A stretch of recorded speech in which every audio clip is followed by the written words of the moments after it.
किसी ने भी ऐसा प्रश्न नहीं पुट किया। ये इतिहास में कभी ऐसा नहीं हुआ कि नौशहरा में झांकी ना निकाली गई हो। जो है SHO का फ़ोन और ADC का फ़ोन है कि 25 बंदों की अनुमति है इस यात्रा को निकालने के लिए, और 25 बंदे जो है वो चीज़ कि कोविड के प्रोटोकॉल्स जो भी हैं सिर्फ नौशहरा के लिए हैं। गवर्नमेंट्स की कोई भी गाइडलाइन है वो सिर्फ नौशहरा के लिए है। पुलिस एडमिनिस्ट्रेशन की कोई गाइडलाइन है वो भी नौशहरा के लिए है। बाकी किसी टाउन, किसी शहर, किसी कस्बे के लिए कुछ भी नहीं है। मैं तो मुबारकबाद देता हूँ स्टेट।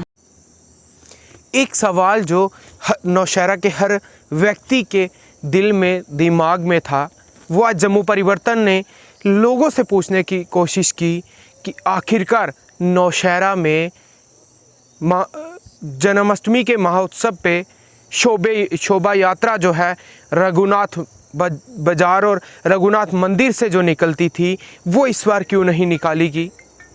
जो झांकी पूरे बाज़ार में घूमती थी, हर व्यक्ति को पता चलता था कि आज जन्माष्टमी का महोत्सव है, वो इस बार झांकी क्यों नहीं निकाली गई।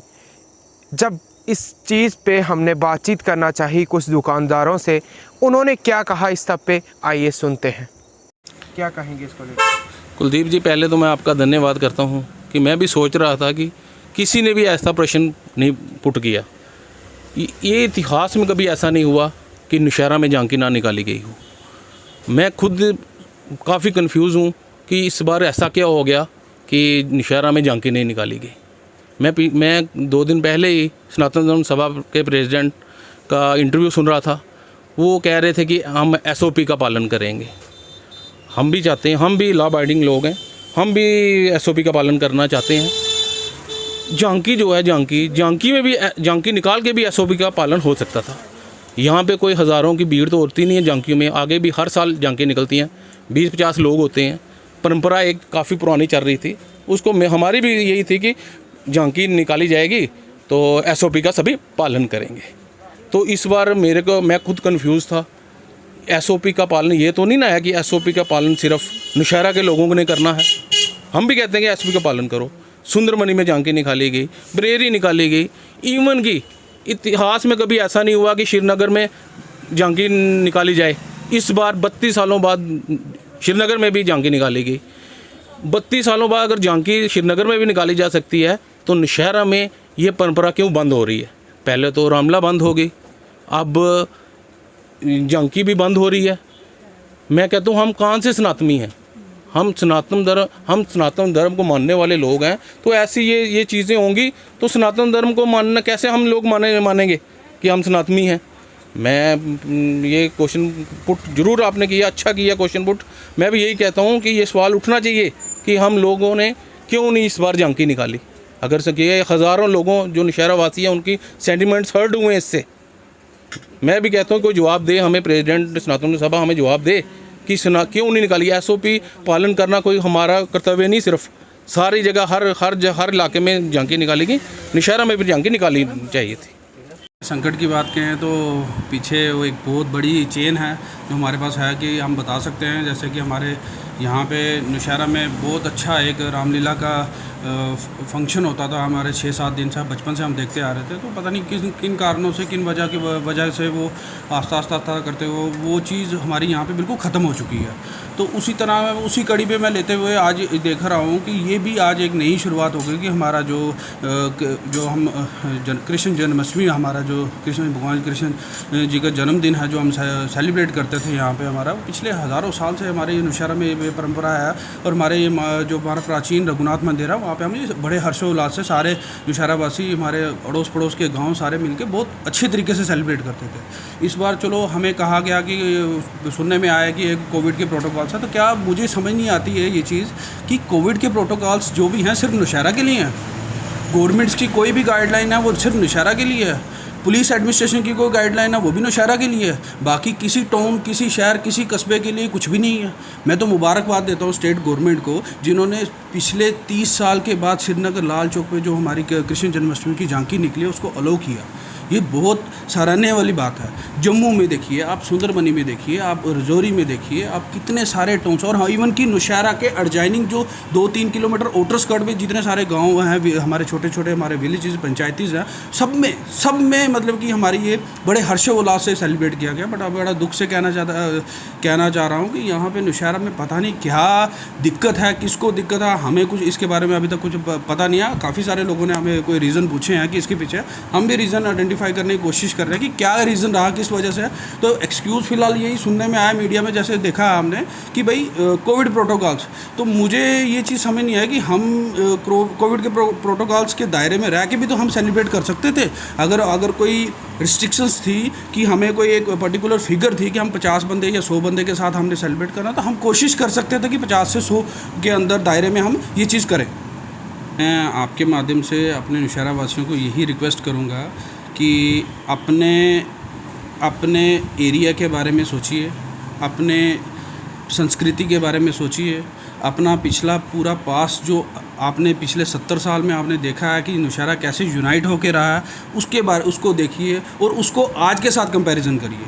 आज क्या स्थिति है, हम किस तरफ जा रहे हैं। नौशहरा डे बाय डे आप नेगेटिव अगर आप कंसीडर करेंगे तो मेरे को बोलेंगे कि आप हर बात को नेगेटिव लेते हैं। तो मैं नेगेटिव की बात नहीं, मैं रियलिटी बताने की, फैक्ट्स एंड फिगर बताने की कोशिश कर रहा हूँ कि आज की डेट पे हम कहाँ स्टैंड कर रहे हैं। यूनिटी नाम की कोई चीज़ नहीं है किसी भी चीज़ में। हम अगर कोई बोलेगा आप पब्लिक प्लेटफॉर्म में ऐसे बोल रहे हो, तो हम क्यों ना बोलें जब आप किसी को किसी फ्रंट एंड पे किसी को आने नहीं देना, किसी को हर जगह हर्डल्स क्रिएट कर रहे हैं। एक कुछ अच्छा करना चाहता उसके लिए भी आप लेग बुलिंग मार्केट में होनी शुरू हो जाती है, समाज में होनी शुरू होती है। तो ये चीज़ें समाज के लिए एक खतरा है। हम ये चीज़ कह रहे हैं कि हमें आने वाले दिनों में इस चीज़ को बचाना है। और मैं आपके माध्यम से नौशहरा वासियों को ये रिक्वेस्ट करना चाहता हूँ कि हमारी जो संस्कृति है, हमारा जो समाज है, हमने इसको बचाए रखना है। और अपने ये जो हमारे इवेंट्स आते हैं, हमारे जो जैसे हमारा ये हमारा कृष्ण जन्माष्टमी है जो, इसको सेलिब्रेट हमने हर साल की तरह करना है। चाहे हम एक लार्ज स्केल की जगह हम एक स्मॉल स्केल के लेवल पे, छोटे लेवल पे भी हम इसको सेलिब्रेट कर सकते थे। उसके अलावा हम जैसे आने वाले दशहरा का यहाँ पे बड़ा अच्छा प्रोग्राम होता है, तो वो भी है। अगर ये डेफर हुआ तो वो भी डेफर होने के चांसेस हैं। तो मैं ये चीज़ कहना चाहता हूँ कि ये चीज़ें हम छोड़ नहीं सकते। हम अपने जो हमारे संस्कृतियाँ हम उसको कभी भी किसी भी हालत में छोड़ नहीं सकते हैं। तो लिहाजा सबको एक साथ एक सूत्र पर बांध के मैं हाथ जोड़ के विनती करता हूं कि सभी इस चीज़ पे फोकस्ड हो जाएं कि हमें अपनी संस्कृति को साथ लेके चलना है। और हमें अपने बच्चों को एक चीज़ सिखानी है कि हाँ, ये हमारी संस्कृति है, हमारे हम इस धर्म को फॉलो करते हैं। हर धर्म की अपनी अपनी रीति रिवाज हैं, तो उसको सभी अपने अपने बिहा पे, अगर कोविड प्रोटोकॉल्स हैं तो उस दायरे में रह के हम इन सबको सेलिब्रेट कर सकते हैं। वो एक हिंदू बहुल एरिया है और यहाँ पे जो सनातन धर्म सभा है वो 400 साल पुरानी है। और एक परंपरा बनी हुई थी कि हर साल जो है जन्माष्टमी के दिन जो है नौशहरा में शोभा यात्रा निकाली जाती थी, जो कि रघुनाथ मंदिर नौशहरा से निकलकर जो है पूरे बाज़ार का भ्रमण करके उसके बाद रघुनाथ मंदिर नौशहरा में ही उसका समापन होता था। और रात को जो है वो श्री कृष्ण भगवान के जन्म पर जो है महोत्सव मनाया जाता था। महोत्सव भी इस बार कैंसिल हो गया। उसके बाद शोभा यात्रा भी इन्होंने कहा कि प्रधान जी ने कहा कि हमें जो है SHO का फ़ोन और ADC का फ़ोन है कि 25 बंदों की अनुमति है इस यात्रा को निकालने के लिए। और 25 बंदे जो है वो बाज़ार की पॉपुलेशन बड़ी ज़्यादा, इसलिए हमने यात्रा को कैंसिल कर दिया। देखिए, मैं खंडन नहीं करता, उनकी मजबूरी होगी, परंतु जो परंपरा होती है, जो हमारे हिंदू और सनातन में कहा गया जो परंपरा है, एक परंपरा बनी हुई है 400 साल से, जो है वो हर साल जो है वो भगवान श्री कृष्ण जी को जो है वो पालकी में बिठा के हम बाज़ार का भ्रमण करवाते हैं। वो भ्रमण इसलिए नहीं है कि वो एक हमारे यहाँ पे वो हम अपना वो शक्ति प्रदर्शन करते हैं। वो एक प्राचीन समय से चलती आ रही विचारधारा है और ये हमारे हिंदू समाज से जुड़ी हुई चीज़ है। अगर हम किसी चीज़ को एक बार बंद कर देते हैं हिंदू समाज में, उसके दुष्परिणाम भी हो सकते हैं। मैं आपको छोटी सी मिसाल एक दे देता हूँ कि जहाँ तक एक ब्राह्मण मानने के जहाँ तक मेरा नाता है, मैं एक ब्राह्मण हूँ और ब्राह्मणों में जो है वो हमेशा ज्ञान देते आए हैं और हमेशा कर्म के तरफ लोगों को जो है प्रेरित करते हैं। मैं आपको मिसाल लेता हूँ राजौरी की। राजौरी में जो है हर होली को जो है जैसे मर्जी हालात हों, वहाँ जिला प्रशासन जो है, इंतज़ामिया जो है वो भी कहती है कि भैरव की झांकी निकलेगी। राजौरी में जब जो है वो भैरव की झांकी को बंद किया गया, तब वहाँ पे त्रासदी हुई। वहाँ पे बहुत सी जो था वो जो अच्छा नहीं हुआ। तो यही चीज़ है कि जो चीज़ जहाँ की परंपरा बनी है, भगवान कृष्ण को भी ये था कि पूरा बाज़ार खुला हुआ है, सभी जगह वो है। और एक ये प्राचीन मंदिर है जहाँ पे जो साक्षात जो है वो भगवान राम जो है वो बैठे हुए हैं। और ऐसा मंदिर जो है वो जम्मू कश्मीर में अद्भुत मंदिर आपको कहीं नहीं मिलेगा, जहाँ पे आप बैठोगे। जो एक साइंटिफिकली मंदिर है, वो एक जो वहाँ पे जो मूर्ति स्थापना है भगवान श्री राम जी और उनके परिवार की, वो एक मैग्नेटिक पॉइंट के ऊपर है, जहाँ पे आप जब भी बैठ के कुछ आराधना करोगे आपको मन से तसल्ली मिलेगी। इस बार यात्रा ना निकालने से जो है आने वाले दिनों में नौशहरा के ऊपर कष्ट आ सकता है, ये मैं खुलकर कहता हूँ। अगर प्रशासन के द्वारा 25 लोगों की अनुमति थी तो 25 लोगों में जो है 4 लोग पालकी के लिए चाहिए थे, एक में हम जो है वो झांकी भगवान श्री कृष्ण जी के स्वरूपों में जो नन्हे बच्चे हैं वो निकाल सकते थे। और अगर हमारी मन से इच्छा होती इस झांकी को निकालने के लिए तो हम जो है वो रूट्स बना लेते, उसमें जो है हम जो है थोड़ा थोड़ा डिस्टेंस रखते कि 25 आदमी यहाँ आएंगे, 25 के बाद आगे आदमी जो है वो दूसरे उस पालकी को संभालेंगे।